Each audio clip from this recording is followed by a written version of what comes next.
And the way that we did it is by focusing on one thing and doing it extremely well to the point where I could literally do this in my sleep.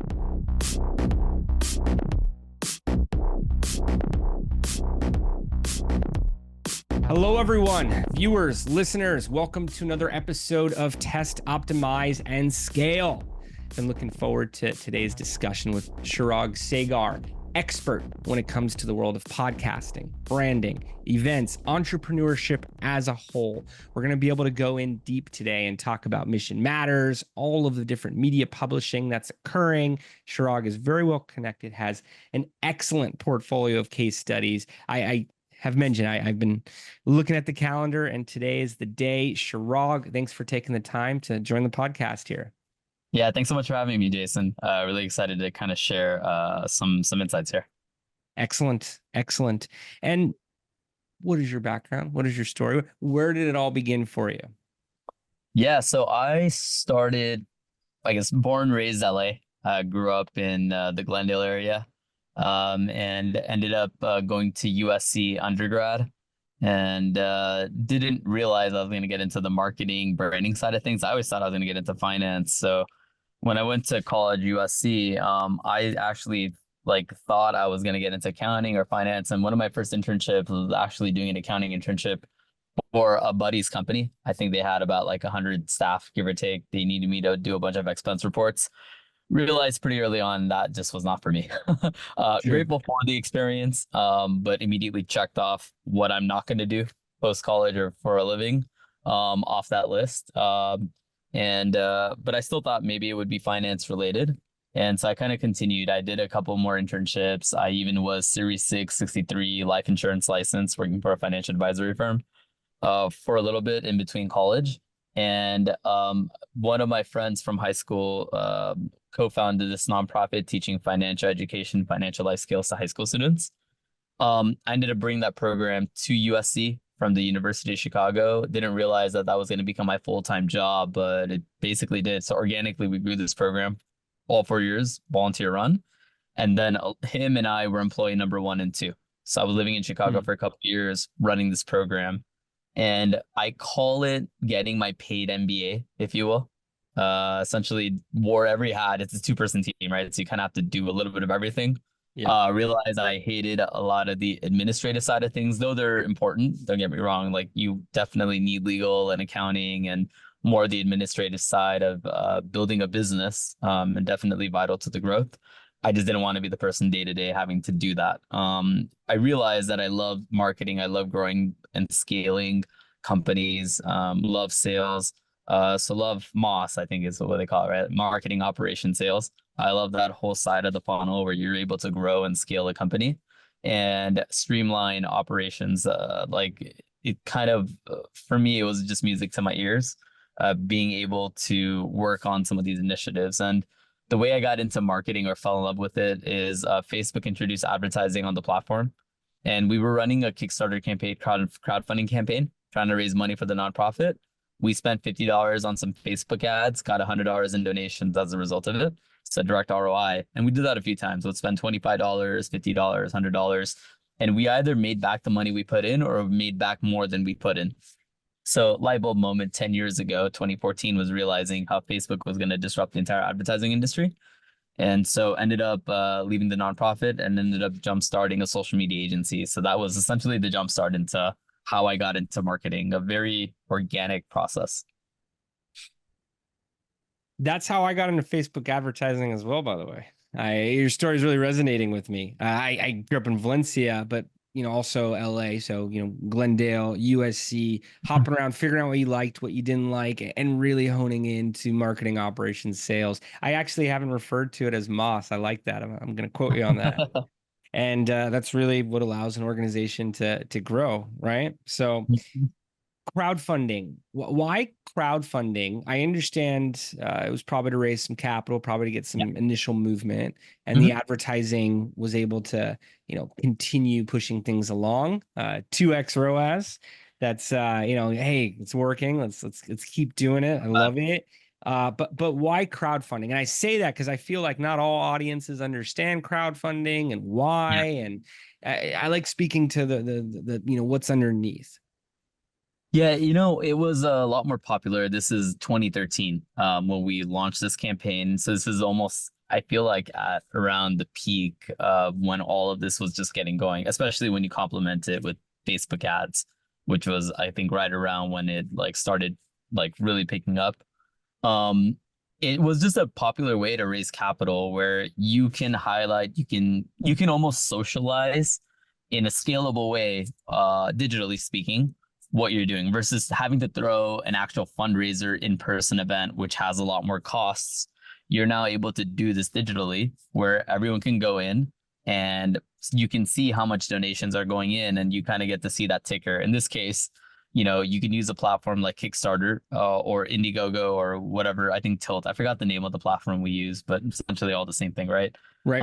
You get to see how much money comes in, and it's all based on goals. So you're socializing capital fundraising, but in our situation, it's for a nonprofit. So it is a 501c3, so it's a tax write-off, but then it's also for a good cause. Ultimately, we're providing high school students the skills that they need to become financially educated or financially better off. I mean, the target was we're trying to serve these under socioeconomic environments. Look at any big city in the U.S. Unfortunately, there's you kind of have the haves and the have-nots, if you will. And so we knew every major city has many major universities, USC, UCLA, right? That just in the greater LA area. Chicago, where the program started at the University of Chicago. Even just that whole area surrounding it. There's a strong population there that we can ultimately help. And 2008 recession, that was kind of the impetus for this nonprofit anyways. We used the crowdfunding platform. It was super popular.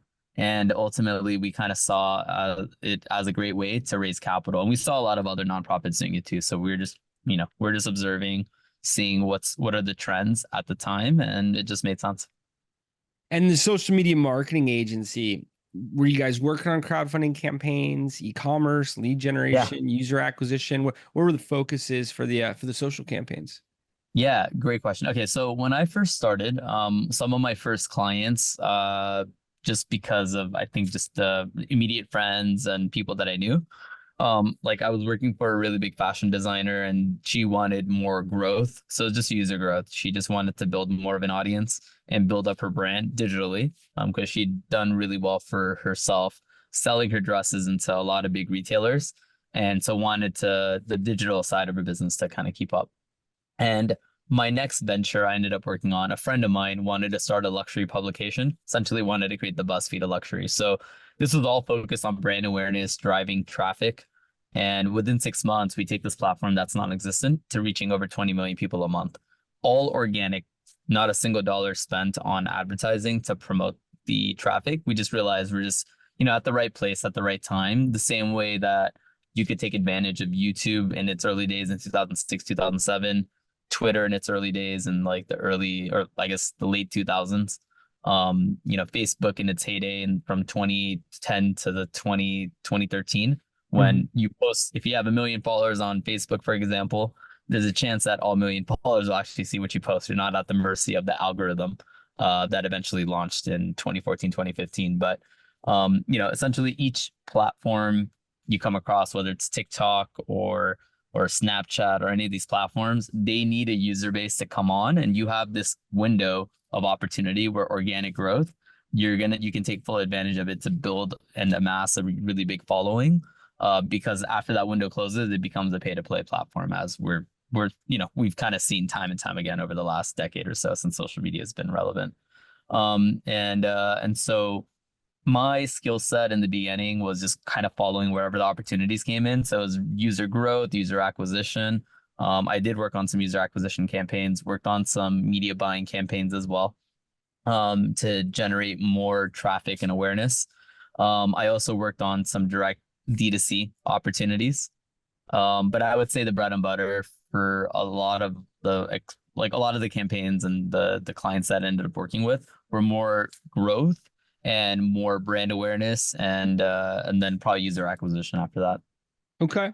Very nice. So lot to unpack there, but you're saying the edge algorithm, you have a window when you first create the page to get Mhm. content out and really rank in that algorithm. If it's not taken advantage of, you really need to rely on paid and likely incorporate it either way, so that you're buying traffic from the exact audiences that you want, and then it's very scalable. And whether you're working on user acquisition or any type of initiative, you could then leverage that traffic towards it. Yeah. Yep. Precisely. Um, I would say in terms of what we were focused on, in terms of some of the luxury marketing and branding, just having owned a luxury media platform. I mean, there was a point where we were working the algorithm to see, like, we were doing so much user testing, A/B testing, ABC testing, right? It was almost never ending of trying different things. I remember there's one moment where we realized you post something on Facebook, your audience sees it, but if you post more frequently, then you could see immediate growth. Like there was a direct ROI of, oh, wow. There was a point where we were posting content every 30 minutes, Mm. 40 social media, Facebook posts alone per day. And then Facebook allowed you to schedule out the post. So you didn't have to do it in advance, but you could schedule these posts every 30 minutes. And we would literally have an entire week's worth of content built up where we realized, the way that we did it is we were creators because we had an inventory of content. Like the original founder had about probably a couple terabytes of footage and photos from a variety of resorts and hotels. He'd been a photographer, videographer for in his past life for about, he still is, but for about like 15, 20 years at that time. And so we took this inventory of content and we just started promoting and shooting, sharing that content from what he shot. And then we kind of went in and became curators. So we saw like platforms like BuzzFeed and Elite Daily, where they were curators of content, creating these listicles, and then at the same Yep. time, the real or creative like content going in that's user shot, or it's content that we technically owned, rather. So we became creators and curators and kind of just observed what was happening at that time. You guys used to throw events, like high profile events? Yeah, okay, so when we first launched, we were trying to figure out how the heck do we make money off of this? Because this was new territory for myself, and for my other partners that were running that we're all running the company. So this was we observed and researched every other media outlet that was out there. For us, Robb Report was the standard. Robb Report had been around 40, 50 years, I guess 60 plus years now, but they were kind of the standard that we were working towards. But then we also observed what like LA Times and Forbes and other publications were doing. And we Mm. noticed that a lot of what they specialize in was creating content, this digital content and owning it. We saw that they were building a community, and the way that they were building a community was actually through events. And so it just so turned out that I had some experience in hosting events. Like one of my first jobs for that nonprofit was hosting our annual leadership conference, where I hosted, brought in a bunch of college students, hosted a 4-day full day conference. And then I hosted a variety of other like charity events in between that, galas, things like that. And the team, we all kind of had expertise doing that. And so we knew that immediately we all knew how to make money off of doing events, from sponsorships and ticket sales. So we did a Coachella activation leveraging our brand. And that ultimately led us to, I think we did a Coachella party. We had 43 brand sponsors, vendors, including Cadillac, who was our title sponsor. This Huge. whole event came together in 5 weeks, like literally from the day that we got greenlit with the venue. And until we hosted, it was like the equivalent of like a Vegas pool party. We probably had about, I want to say close to, we probably had close to, I think it was 800 people attend this event. We had 3 or 4 DJs lined up, so it was a full activation, and probably one of the biggest events that I've still been involved in. Getting nearly like 800 or so people that came to the event, and we actually made money. Normally, when you do first year events like this, normally it's pretty common to not monetize those. We got fortunate, and so we did, and we kind of came across a lot of these opportunities. I'm starting to recall the brand name, and I think I was at one of your events years back, near the Beverly Center, and it was again very high profile. as you're talking about your partner, it's all coming together, but very impressive. And how did that lead into what you're doing now with Mission Matters? You're understanding how to build community with these offline conversations and learning that, Rob Report meets LA Times meets Forbes, LA Times, Forbes. It's these in-person communities that are really driving the interactions. And I could speak to that firsthand. I'm part of the Forbes Agency Council and some of the events they put together. We were featured in Yeah. Inc. 5000, that, in-person events. It makes a lot of sense. You have this happening digitally, but really it's powered by these, connected relationships offline. So how did this build your path into Mission Matters? Yeah. So fast forward a few years into this, my co-founder Adam actually used to be one of my clients. We used to actually be part of this networking referral group. So for 7, 8 years, from 2014 until end of 21, I owned this social media agency, which really was a full marketing agency, and this free platform. And so Adam and I used to meet. We were part of this like networking referral group where we would meet once a week. He was a finance guy because Adam's background, who's my co-founder of Mission Matters, he used to be in finance in his past life, and I was a marketing guy in this group. So we would meet once a week along with like these other business professionals.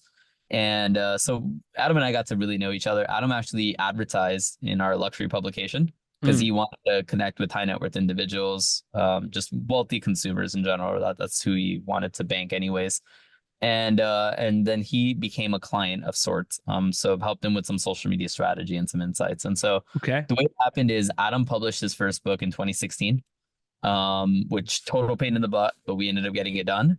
Eventually helped him launch a podcast end of 2017 going into 2018. Helped him with some social media. He got some PR opportunities out of it. We co-hosted some events together, got some speaking opportunities. All of this was working. I mean, all of this was really building his personal brand, more so than his company. I mean, his company brand, you could call it like XYZ Financial. It doesn't really matter because at the end of the day, it's him. It's him as a human being, as an individual that's building trust with these individuals to manage their money. So from 2016 to 2018, we were really focused on building his personal brand. And they got to the point where other people started asking him for help and support on publishing their own book or helping them launch a podcast or do some other things. So together, the way it started is we started consulting other people, helping them with their personal brand, eventually became more part-time work and then transitioned into full-time. So Adam ended up leaving, or basically went full-time first in 2019. And about 6 months or so later, right before COVID, I basically jumped full-time with him, merging my marketing agency into Mission Matters. It was actually called something else before it was even called. It used to be called Money Matters Top Tips because Adam was in finance.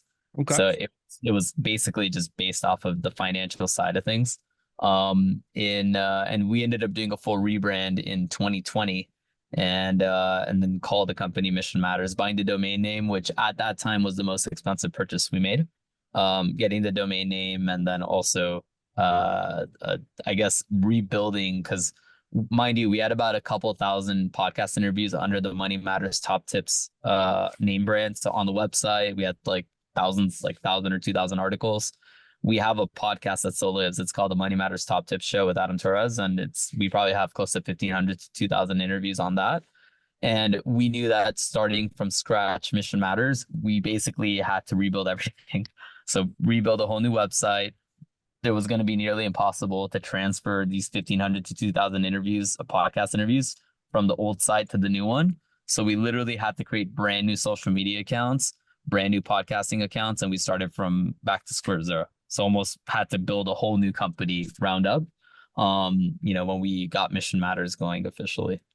So it's been a whirlwind, but there's a lot of mistakes that we made along the way, but there's a lot of things that we learned as well, and a lot of insights that we've been able to impart on others that are kind of following this media track or building their own media brand. Oh yeah, I mean, you guys are thought leaders in the space. When I was introduced to you guys, it was with your superhuman abilities for podcasting. I can't believe how much content you guys have put out. I mean, how much have you guys worked on to date, roughly? I think it's over 6,500 interviews at least. to date, maybe could be pushing 7,000 interviews. It's It's a lot crazy. of content. It's a lot of Yeah. content. Yeah. And I was speaking at an event. I think, all the top speakers of the event, you guys interviewed and had podcasts going out and very efficiently and getting your audiences involved. Uh, what was the process like building out those systems to be able to put out that Yeah. type of volume? I mean, I think you told me a stat, how many podcasters give up, right? They don't put Yeah. out more than a year's worth of content or a few episodes, or there's some crazy stat around it. I mean, Mhm. you're in top percent with that many episodes. Yeah, so the stat, and this is from a few months ago, so I'm sure things are changing constantly as you and I are both in marketing and know how this Sure. all works. A lot of data But around it though. Yeah. from when I last researched this pretty thoroughly, there were close to, so when we started in 2017, 2018, I think there were like 500,000 podcasts in existence. Come COVID time, so March 2020, there were about 1 million podcasts in existence. And then 2, 3 years later, or today, there's well over 5 million podcasts that exist. Now, it's skyrocketed. I think everyone and their mom was wanting to launch a podcast, and they quickly realized it takes a lot of time, energy to launch a podcast. It's not as simple as, posting up something, taking a photo, posting it up on Instagram, right? And now you're an Instagram creator. This is, you got to record the content, then you got to upload it, you got to write. So there's just so much, there's a lot more that goes into it.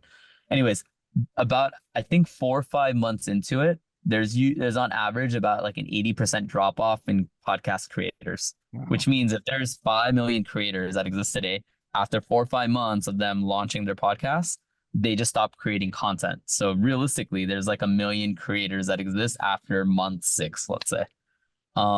Which if you look at the grand scheme of things, right, that means there's 8 billion plus, you know, uh, 8 million, there's over 8 billion people on the planet, and there's only 1 million podcast creators. It makes you an anomaly and it allows you to stand out. So the way that we see it, because year over year, the podcast industry is growing and it's skyrocketing. Yep. And there's a lot of data that shows if you create a podcast, and it's not just the podcast itself, is if you're savvy with marketing, you can take that long form podcast episode, especially if you're doing video content. You have endless social media content pieces you can create. You can create a whole newsletter around this, an email newsletter where you can, you're basically sharing your podcast episode every single time you release it, and add more things to that newsletter on top of that about your company. You can transcribe it. Now you've got a blog post. You can do SEO. You can create Facebook ads, Instagram ads, utilizing these shorter snippets of the podcast. So there's so much more content you can create strictly based off of that podcast episode alone. So just to answer that data question, but the way that we got started in all of this is we weren't creating, we weren't publishing 10 episodes a day or 20 episodes a day. We got to that point. When we started this off, my co-founder Adam had mentioned to me that he had been a radio host at one point while he was in college and in his past. And he told me that his goal was to get a podcast going and was to do like a 10-15 minute episode. It's something that's relatively new. There's this guy named Joe Rogan. There's a few others that are creating content right now, and it's allowed them to kind of, be a little bit more out there. I told him in short, just because I had already been running a media brand. Destination Luxury was the name of the media brand that I used to run. And with the marketing back, I told him, if you do a video podcast, I could transform, I could build a whole media brand around this, because number one, I've already done it once over, and I could take all my insights and learnings and kind of reapply it here and just be way more efficient about that process. So when we first started Mission Matters, it was twofold. It was a media brand, very simply our podcast, and it was a book publishing company. That's how we Okay. started the company, because a lot of people were asking us for help to publish a book, because that's what we did for Adam. And then we ended up publishing a second book. The second book, in short, was, instead of writing a full book, Adam approached me with the idea and said, hey, look, this book, Chicken Soup for the Soul, exists. So the model's already been built out. So instead of writing a full book, how about we each write a chapter in the book, and then let's find 15, 20 other authors, and each of us writes a chapter in the book.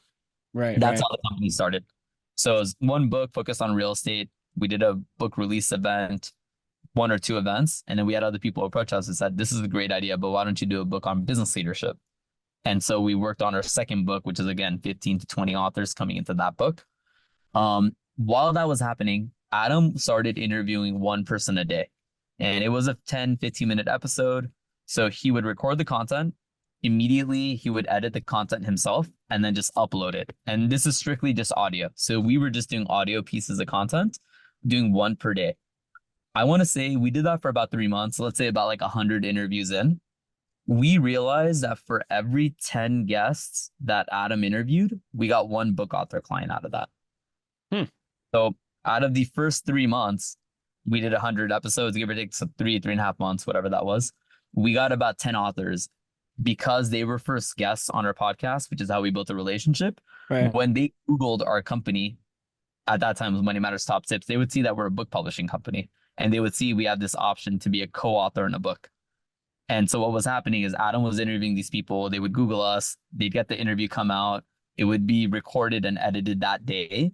And we got it turned out in a really fast time, right? In like 1 to 2 days, literally, we edited the content, sent the file back, and did all the social media posting on top of that. So the guest was happy. The guest was like, wow, this is a really fast turnaround time. So just the customer journey or experience was really high. But they're not even a customer. We never saw it that way. We just saw it as like they're consumers and they're fans, and we want to get their content out as fast as possible. And that's what we did. So we created a very efficient system, not intentionally, but we saw what the results were unintentionally, and then we made it very intentional thereafter. So we realized that there was a direct correlation between the more podcast content we created, the more book author clients we got. And so we went from doing 1 interview a day to doing 2 to 3 interviews a day. We then hired 1 or 2 interns to teach them what we knew how to do. And then from there, we just started building on that. So instead of doing 2 to 3 interviews a day, then we did 3 to 5, 5 to 10, 10 to 20 interviews a day. And this was a span of over like a year and maybe a year to 2 years to get it up to that point where we could record that much content in one day, where Adam had the energy to do that.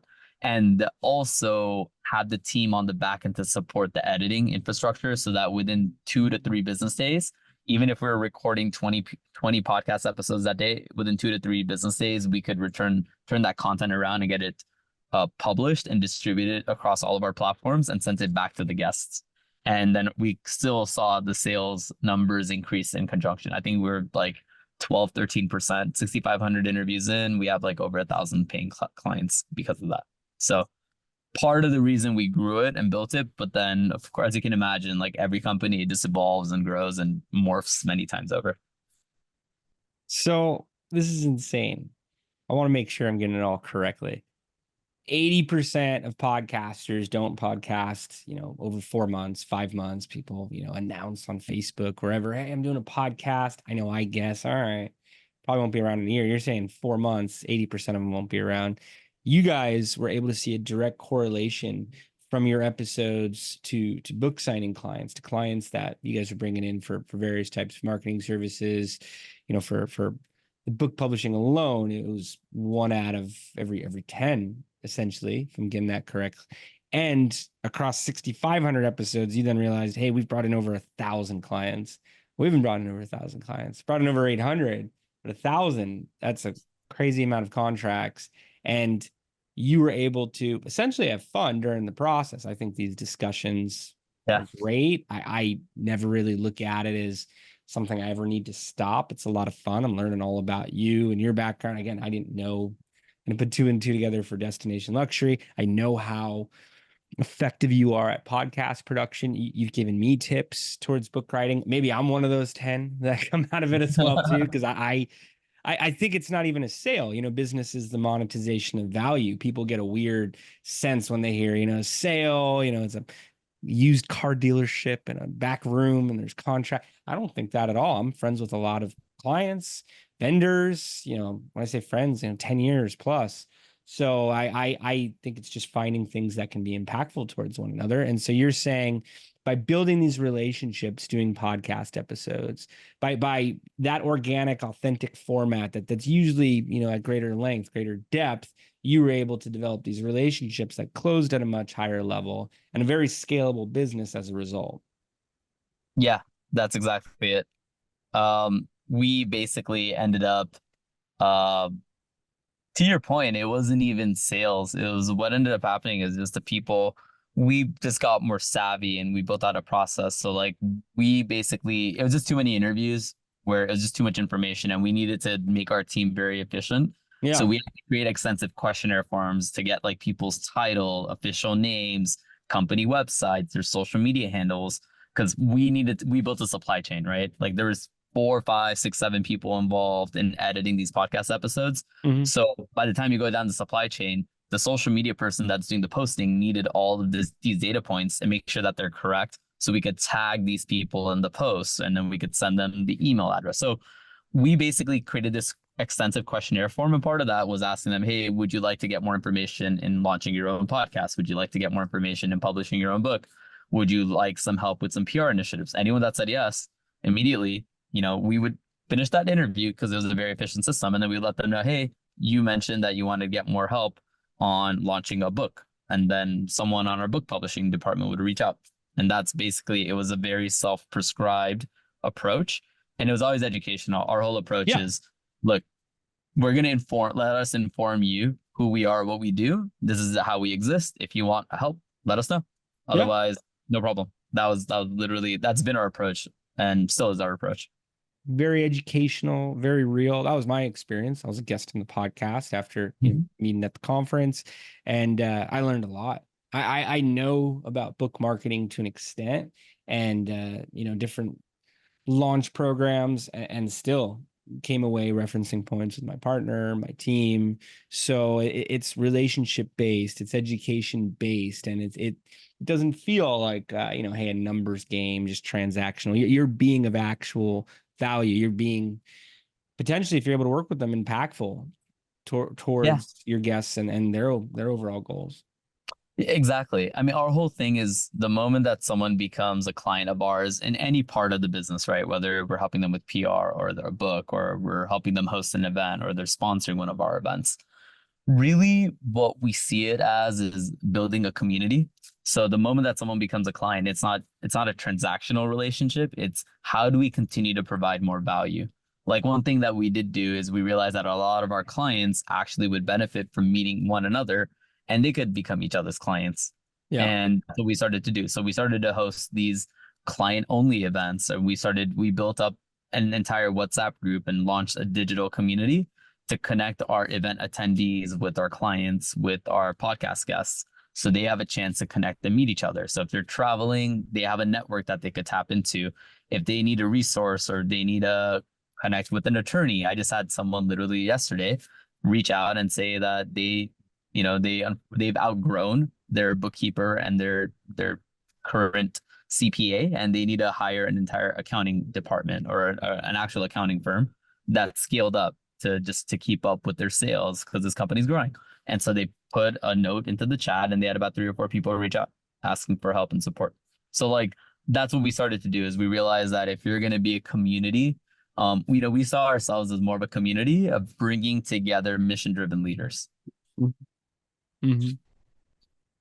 Yeah, I've found great feedback as well, introducing clients, and I'll get asked for references at times, business development conversations. We put out all this content. I'm able to point towards it. So I'll ask them, hey, I really only want to introduce you if you see something that you can do with them. If there's a way you guys can collaborate, hey, I'm happy to introduce you. I don't want you to be part of our sales process. For this reference, I'll be able to speak with the prospect.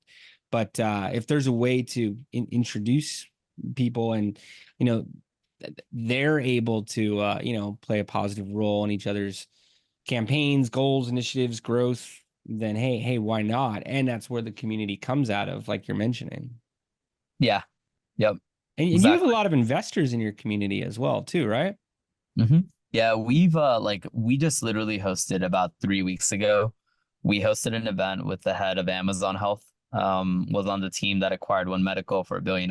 And we had, that's right, 75, 80 attendees, something along those lines. 80% of the attendees, so I would say about 60 of them easily were all investors, private equity funds, family offices, VC funds, doctors. Doctors actually invest quite a bit, of course, into funds and into companies. And they all were there to learn what is Amazon's role in this, but then also connect with one another. I just hosted during the Milken conference. We're a media partner of the Milken conference. and we hosted our own event for private equity funds and family offices. We had about 75 people attend that event, and it was a fun little wine whiskey tasting that we put together. So Nice. at least minimum 2 times a month, we're doing investor related events, and we'll get very niche in industry. Like it could be industry specific. Like during Tech Week LA, we're going to do a tech and AI related investor event. We've done healthcare investor events. We've even done investment events for like private equity funds only, or family offices only, or invest like VCs. So like we'll get very niche, targeting specific subsets and groups to help build and foster that specific community as well. I was mentioning, our client list and, how many podcasts I've put out, because I know all the work that goes behind it. The blood, sweat, and tears, they say. Hearing 2 events a week. I've been involved with events and event creators, organizers. I've marketed just on the marketing. Yeah, that's a heavy lift. Mm-hmm. Being able to get that volume of investors to the event. I mean, you guys are definitely focused on quality over quantity, Mm-hmm. but I just know what the follow-ups look like there and what you have to do in terms of programming to attract the audience, what you have to do in terms of the actual interior design and everything about it. Again, Destination Luxury, it all makes sense now. But the events and being able to put on that type of experience to keep having those folks come back and have institutions like Milken and Amazon Health, and I remember that deal with One Medical. I to have all of that involved, it really says a lot. Yeah, look, I've produced, well, as of now, probably over 1,000 events, give or take. So experience, nothing beats experience, right? Yeah. I say all the time in marketing. Well, really, you got to have a lot more at bats to be really good at marketing, because there's a lot of things you're gonna mess up on, and you gotta have enough opportunities to learn from all those mistakes and like create your level of perfection or whatever you're looking for, right? Um, Yeah. so in terms of like the production side, a lot of these things are just a lot of it's not automated, but it's to the point where it's almost like you could do certain tasks in your sleep that normally would take you a long time. And then it's so that you could focus on the curation of the room, the quality of the content, working with the right vendors, just because it's all proven out, right? So just it's like, okay, I'm doing another event. I already have my photographer, videographer. I have, my wine brands, everyone that I'm going to bring in to enhance the experience.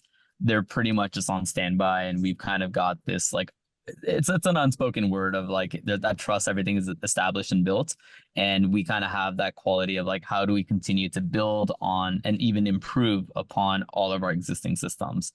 So making sure that there's no one's settling, right? I think we all want to be the best we can, and that means having this, like, I call it the Kaizen mindset, which is consistently, it's been my favorite word for the last 10 years, and that recently changed as of 2 weeks ago, actually. But Kaizen in Japanese means constant growth, constant improvement, constant innovation.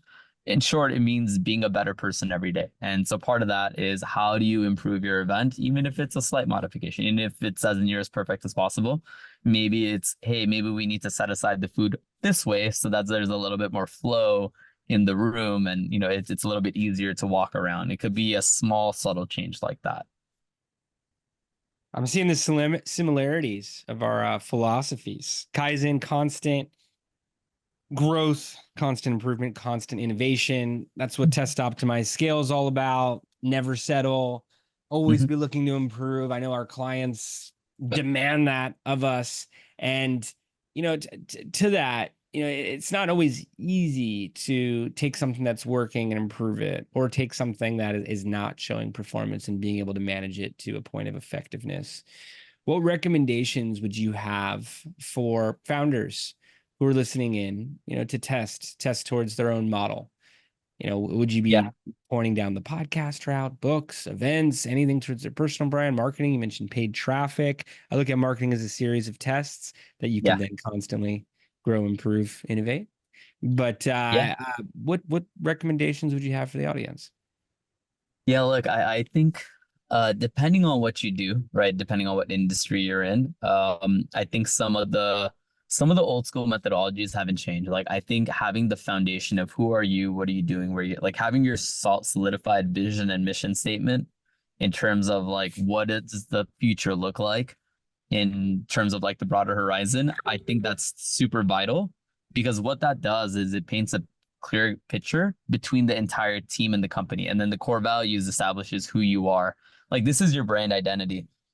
This is pretty much everything that we do when it comes to personal branding, but the same applies to company branding. I think the company branding, personal branding approach, if you can hone in, if you can fine tune that, it's easier to hire the right people on your team because you know who you're looking for. You know what qualities you're looking for. You know what type of sales, you know, what your sales strategy is because you know exactly who your customer is. You know your ICP, you know your ideal customer profile. You have the avatar of that individual nailed down, which makes their Facebook ads and everything else easier. I think the most important thing, and I've seen a lot of startups, a lot of founders, you know, startups or not, like sometimes I've talked to a few folks who have like, damn, you just got really lucky. You've been able to like figure this out, but you still don't have it down to the science. But like you're doing a lot of things really well. But like let's help you solidify this, which we've done with a few clients. And then there's others that are like consistently struggling. It just feels like they're on a hamster wheel trying to figure out who's their exact clientele base, who are they, like what's their brand persona. And there's a whole process you can go through to simplify that. We do that, but I mean, that's what we do within Mission Matters. But I think if you have that nailed down, it then makes the more tactical things and more the strategy things with like sales strategy, marketing strategy, a lot more fluid and easier because you know why you're doing it, you know where you're headed, you know who it is that you're targeting. You kind of, it answers all the who, what, when, where, why for your marketing and your sales, your MOS, right? Your marketing, operation, sales. It creates a very systemic approach in how you can, you know, continue, how you can build a very, very successful business in the grand scheme of things.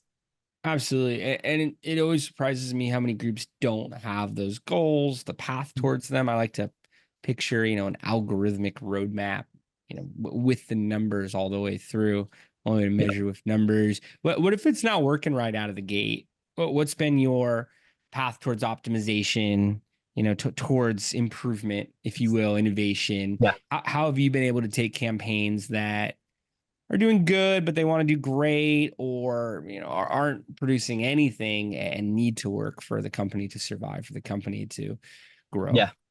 You've got to try a bunch of things, right? Like I think when you're first starting off, don't be afraid to try new things. I'll give you an example. So when we launched, we had our book publishing side of the business and we had the podcast that we launched, which we turned into a media brand. What ended up happening is we got our system so efficient that we started increasing the output. So we were conducting 10 to 20 interviews a day, almost releasing 50 to 100 interviews a week. I think our record was my co-founder Adam recorded about 22 episodes in one day. Wow. Which is just absurd. Even if you're doing 10, 15-minute episodes, I was like, when are you going to the bathroom? Because that's literally it's about 8 hours of recording and content just in the podcast studio. Non-stop. And you're, you know, you got to bring guests onto the show, warm them up, get them through the finish line, and then get the next person on, right? So there's a lot that goes into that. Anyways, there was a point where because of the output of content, we were getting approached, I think 1 to 2 times a week on average. And this lasted for about, let's say, like a few months. So Adam built up this spreadsheet and he let me know, he said, hey, look, I've had these 30, 40 people that have asked me for help to launch their own podcasts. If you look at this, I think there's a trend of there's more podcast creators coming about. What if we were to launch a podcast school to teach people how to launch their own podcasts? So this is end of 2019, quarter 4, 2019. It took 3 months. Adam, I think created about 70, 75, 76 videos on how like do it yourself, the DIY for launching your podcast. It was like a podcast school, podcast university. And so we had those 30 or so people go through the program because we needed to trial it out, make sure that if we needed to change anything. What we ended up learning is that it's pretty unanimous that most of the people loved the content that we were sharing, but none of them had time to do the work themselves.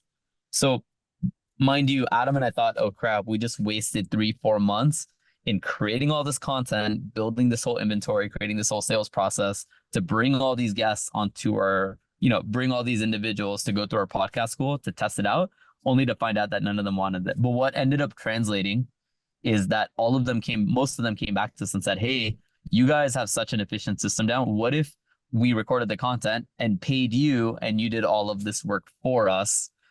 I say that because we launched our podcast agency right before COVID.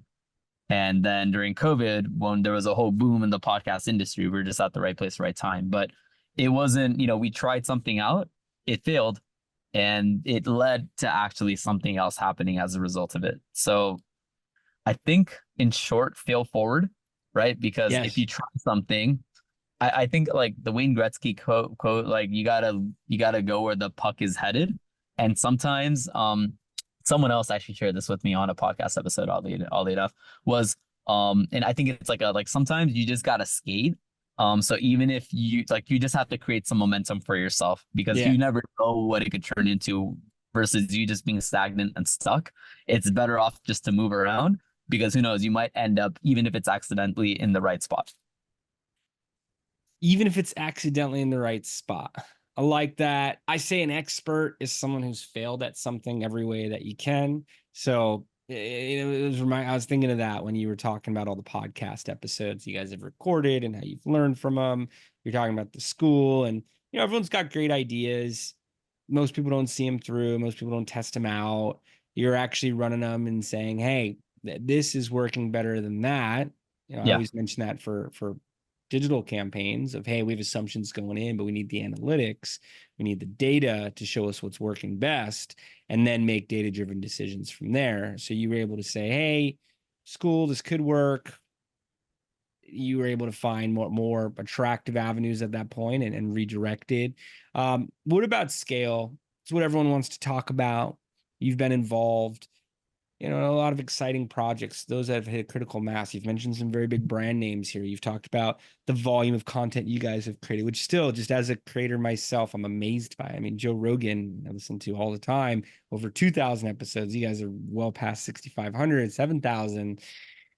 What are the best examples, the best tips of scale that you can, point towards for the audience? Yeah. The way that we scaled was by doing one thing over and over and over again. So what I mean by that is, when Adam started the podcast, he only started off by doing one podcast episode a day, and then increased it to doing 2 episodes a day, to then doing 3, then 3 to 5, 5 to 10. The way that we built out our book publishing department is I basically had to build out our sales process, and we created one sales presentation. And what we did is every single day I would go through and run that presentation almost, in hour-long chunks, made it more efficient, maybe like a month or 2 months later, got it down to 30 minutes. And I practiced that presentation over and over and over again. But what I did do is I reflected on it. So I basically got it down to a science, not only for me, but I was able to teach, and we hired a head of book publishing to scale and teach that person. The way that we did it is by focusing on one thing and doing it extremely well, to the point where I could literally do this in my sleep. I did it when I had COVID. I even did it, I even sold a couple, I got successful sales from this, from even the car, when I was in Uber in the car, and I learned that I could do presentations from my phone, where you could do Zoom calls from I'm not on my phone now, but I did do some Zoom calls while I was in the car on a phone, and I sold, and I actually got some of the biggest sales from doing that. So I realized I could do things on the fly and be more mobile. The way that we scale this up is by doing that one thing extremely well. And then the way that we knew that we did it well is that we hired someone else to then replicate that entire model. And we knew that if we could teach that person everything that I knew or that Adam knew, then that means we could then pass on and then figure out the next thing to build out. And that's how we scale this company. Is, over time, we built out 6, 7 departments, but it was basically perfecting that model and doing maybe 1,000 presentations, perfecting it to our point, teaching someone else to take it over, and then seeing what they could do to improve upon those systems. So still adding in that Kaizen mindset, making sure the person that we hired had that. And so they could improve upon those systems, but take it over and take full ownership and accountability, so that then I can work on the next department. And that's how we scaled our entire company. replicatable systems, the right standard operating procedures, and just doing more, stacking on top of it. Yep, exactly. Awesome, Chirag. Well, I can't tell you how much I've been enjoying the discussion. Want to make sure we're being respectful to your time, the audience's time, and begin to wrap here. What are the best places for listeners, viewers? Where should they go to learn more? And what are Sure. some final thoughts you want to leave everyone with today? Yeah, so best places to find me, missionmatters.com. You could reach me via email, Chirag, my name, Chirag, Chirag at missionmatters.com. Or you can add me on LinkedIn, and I'm sure all the LinkedIn posts and everything will be shared afterwards anyways, or in the show description. So people should be able to find that right there. And final note, I actually had an interesting conversation. We actually conducted an interview with the former CEO of Reebok, former CEO of Lululemon. I mean, this gentleman took both of these companies from privately held companies that are doing tens of millions to multi-billion-dollar conglomerates. One of my conversations with him is, what if you could figure out what your legacy, what your impact, what your life mission was early on in your career, meaning in your 20s, your 30s, your 40s, your 50s. So our mission for Mission Matters is to help 1 billion people identify and accomplish their life mission. The way we see it is, if we have an entire world that's working on and have figured out how to combine their passion, purpose, and their profits, find that epicenter between the three, that would be, I think, a world that we would all enjoy. And that's exactly what we are striving to do at Mission Matters now. And so my favorite quote, just to end it with this, is, if your life were a movie, would you watch it? I love it. If your life were a movie, would you watch it? I heard Joe Rogan talk about that. If someone was filming a documentary on you, would your day keep them excited? Would they zone out? I love the ideas. If you knew your life mission 30, 40, 50, and finding that whole self-actualization. Exactly. Chirag, I'm going to be referencing you. I'm going to be quoting you. What you guys do with books, podcasts, content creation, events. I mean, the list goes on. You are certainly not just a jack, but an expert of all trades. So I appreciate you taking the time to hop on here and have this discussion on the podcast today. Highly encourage everyone who's tuned in to reach out to Chirag, check out the content, follow Mission Matters, and yeah, just very appreciated the time today, Chirag. Thanks so much for doing this. Thank you so much. I appreciate it. Thank you, everyone.